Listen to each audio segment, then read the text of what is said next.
훅 인터뷰. 모두를 위한, 모두를 향한, 모두의 궁금증 훅 인터뷰. 차기 대통령 선거가 이제 7개월 앞으로 다가왔습니다.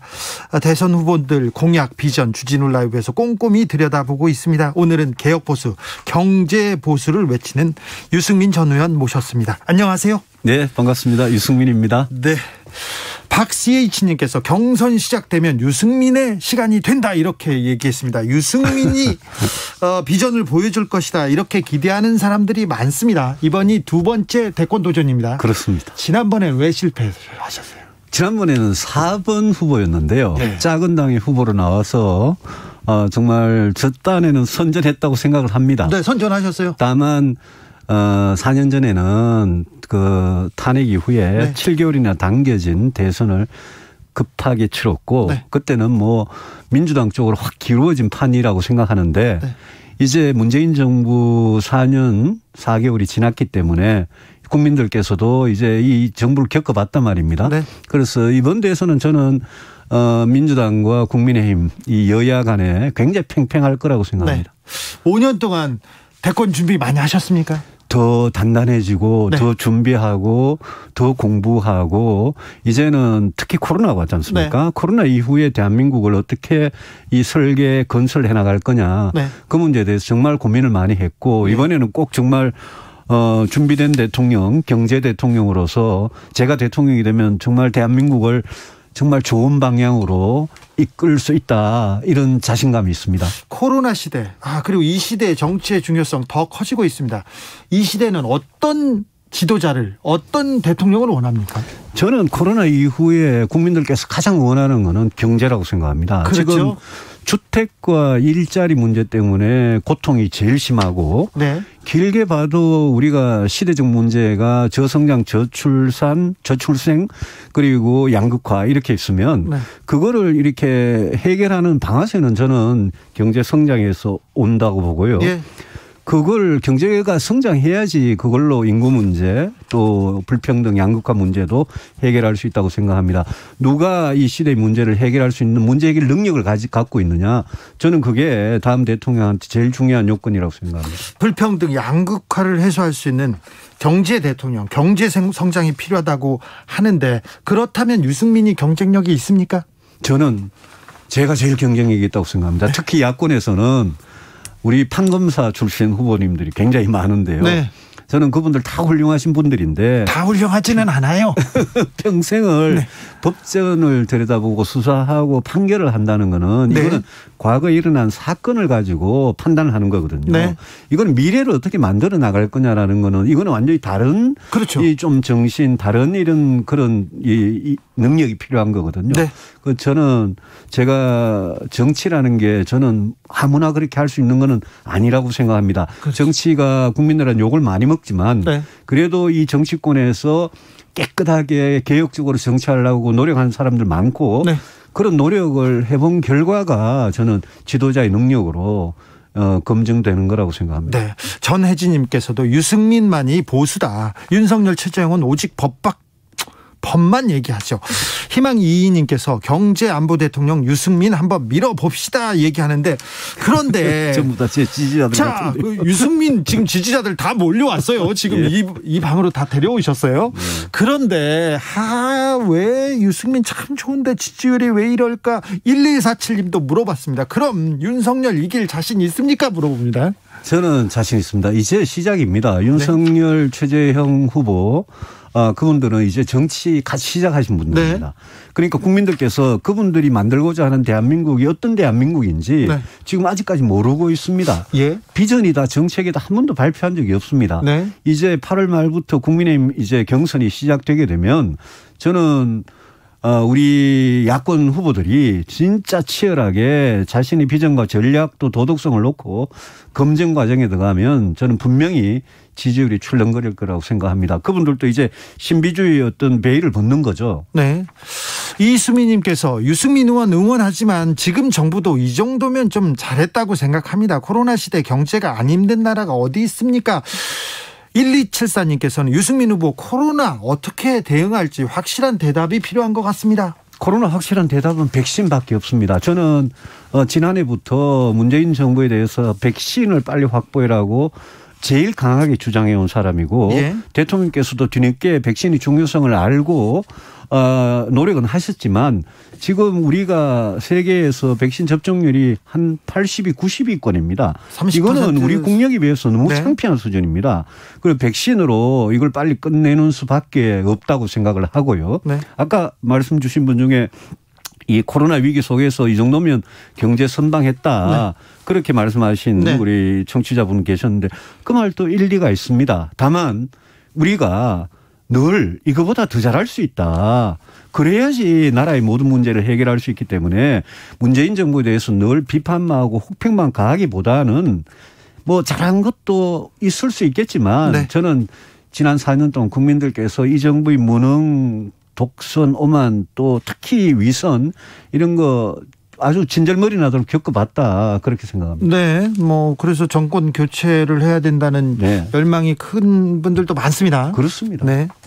그래도 독재는 조금 문재인 정부를 독재 정부라고 생각하는 분들도 있는데 예. 이건 좀 심한 거 아닌가 하는. 약간 이런 거죠.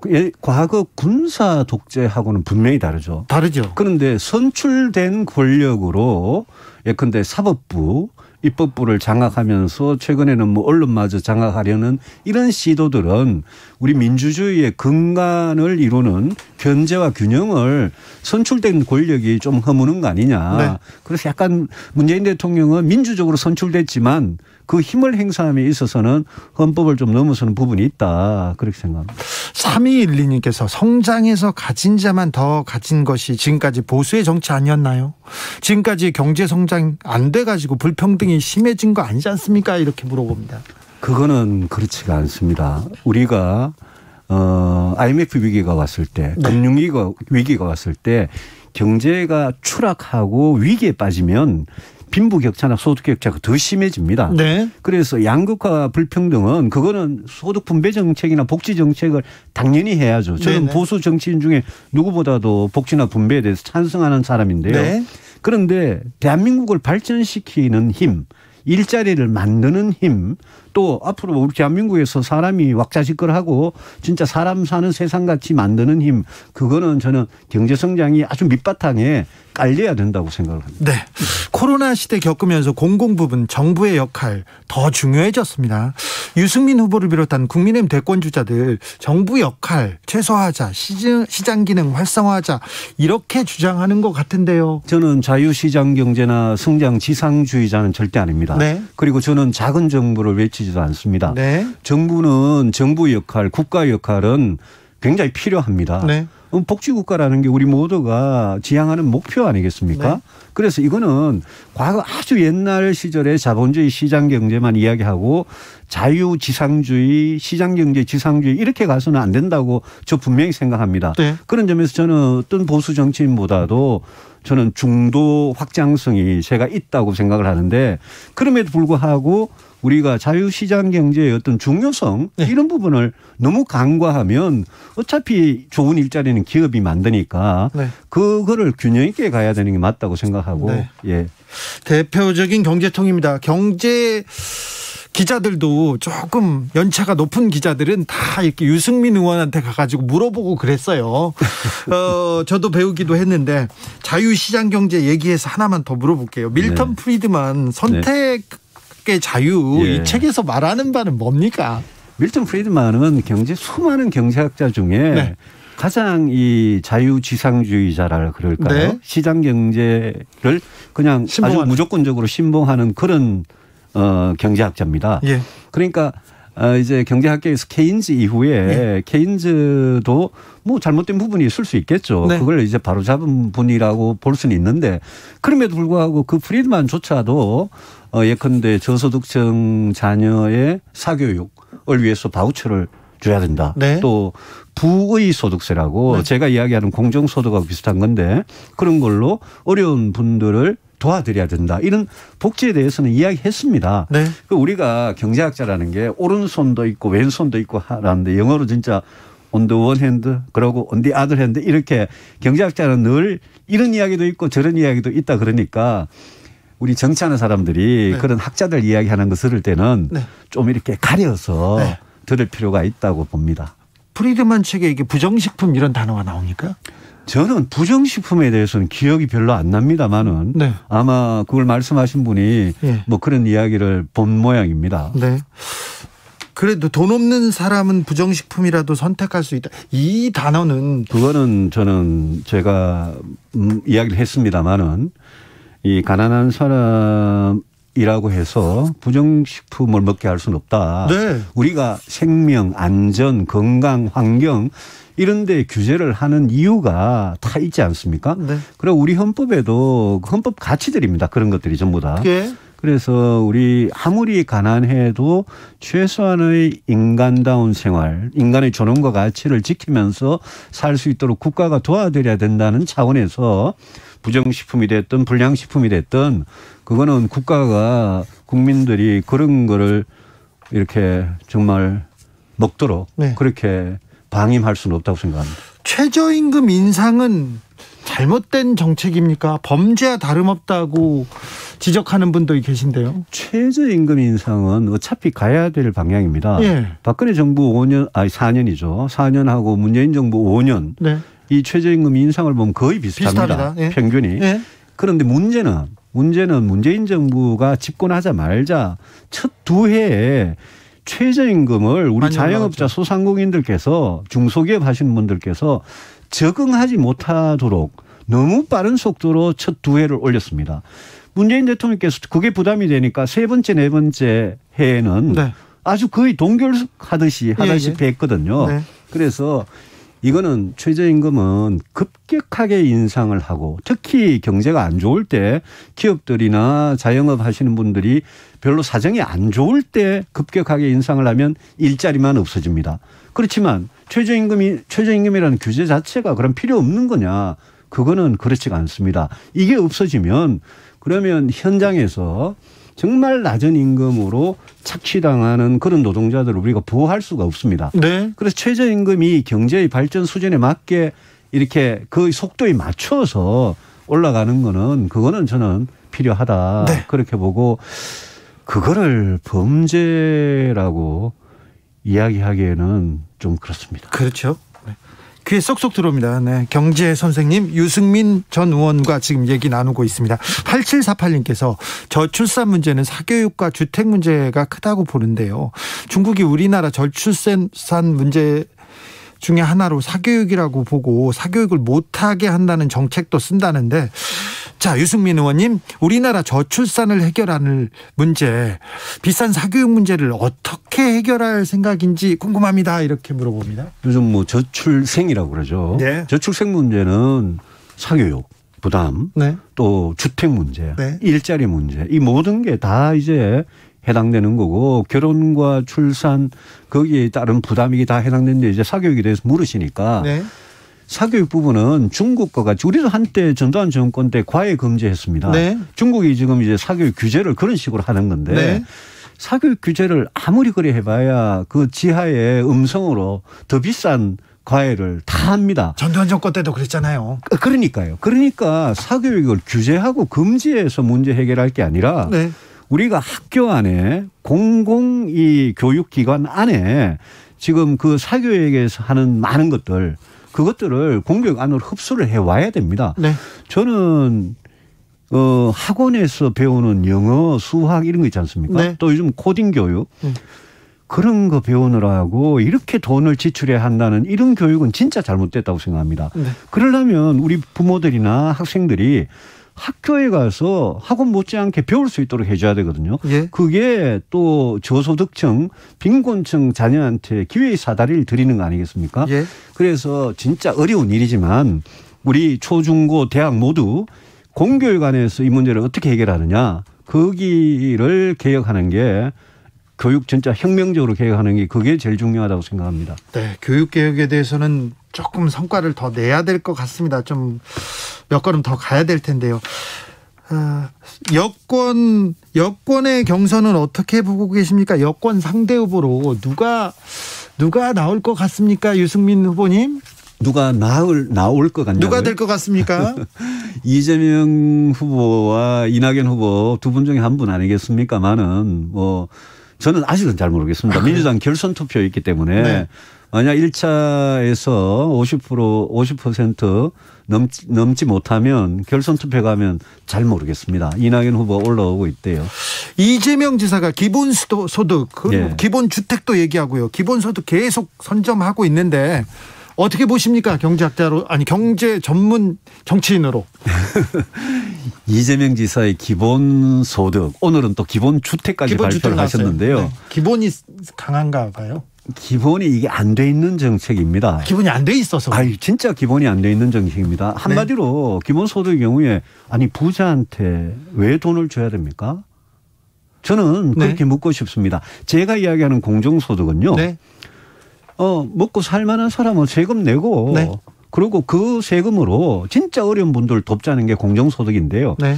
이재명 지사 기본소득은 모든 국민한테 똑같이 돈을 n분의 1로 나눠드리는 거거든요. 그러면 아니 그 돈 없이도 살 수 있는 사람한테 왜 국민 세금으로 돈을 드려야 되느냐. 이거는 저는 공정하지 못하다고 생각합니다. 오히려. 그다음에 기본주택은 기본소득보다 돈이 훨씬 더 많이 드는 겁니다. 오늘 기본주택 발표했는데요. 네.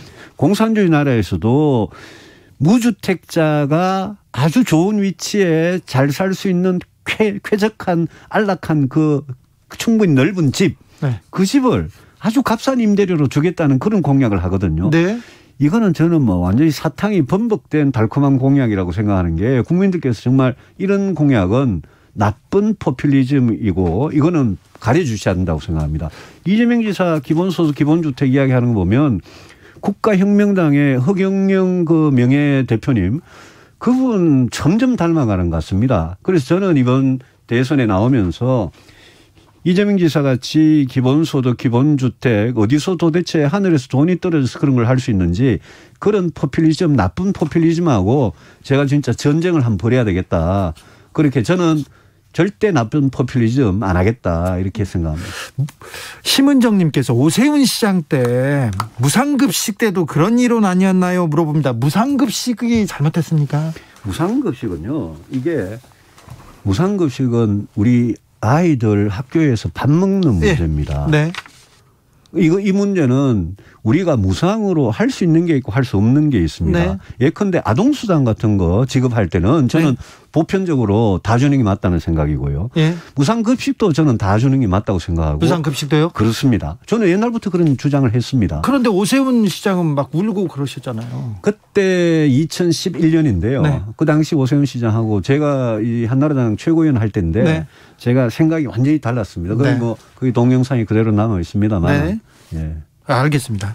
유승민 의원님 지지합니다. 3287님 문자입니다. 근데 그래서 안타까워요. 지지율을 좀 어떻게 올릴까 좀 그 부분에 좀 심혈을 기울여 주세요. 지지율은 정책으로 올리는 게 아닌 것 같습니다. 이렇게 물어보는데요. 이 부분 지적 좀 새겨들어야 될 것 같습니다. 저는 제 지지율은 이제 지금은 이제까지는 뭐 그렇게 고전을 했습니다. 네. 고전을 했는데 이제 경선이 시작이 되고요. 네. 저는 이번 선거는 국민들께서 지난번에 박근혜 정부, 이번에 문재인 정부의 각각을 다 겪어보셨기 때문에 네. 국민들께서 다음 정부는 정말 이건 좀 미래를 위해서 제대로 대통령 뽑아보자. 네. 그냥 정권 교체가 아니라 이번에는 성공한 대통령, 성공한 정부를 좀 뽑아보자. 저는 그런 생각하실 거라고 생각하고 국민들께서 찬찬하게 후보들의 능력과 도덕성과 책임감과 일관성, 신뢰 이런 거를 보시면 저는 저를 선택해 주실 유권자들이 점점 많아지리라고 생각합니다. 저는 이제 올라갈 일만 남았습니다. 올라갈 일만 남았습니까? 예. 우리 청취자분께서 하나 조언을 하는데 예. 여가부 폐지 이거 안 됩니다. 그럼 여성표 안 와요 이렇게 얘기합니다. 여가부 폐지는 네. 정말 제대로 양성평등을 해보자는 차원에서 한 겁니다. 제가 대통령이 되면 대통령이 양성평등위원회 위원장이 돼서 기재부나 고용노동부나 보건복지부나 교육부나 이런 데 양성평등 국을 설치해서 네. 진짜 남자든 여자든 부당한 차별을 받지 않는 세상을 만들겠습니다. 지금 여가부가 그 일을 하고 있느냐? 전혀 못하고 있습니다. 왜 못하느냐?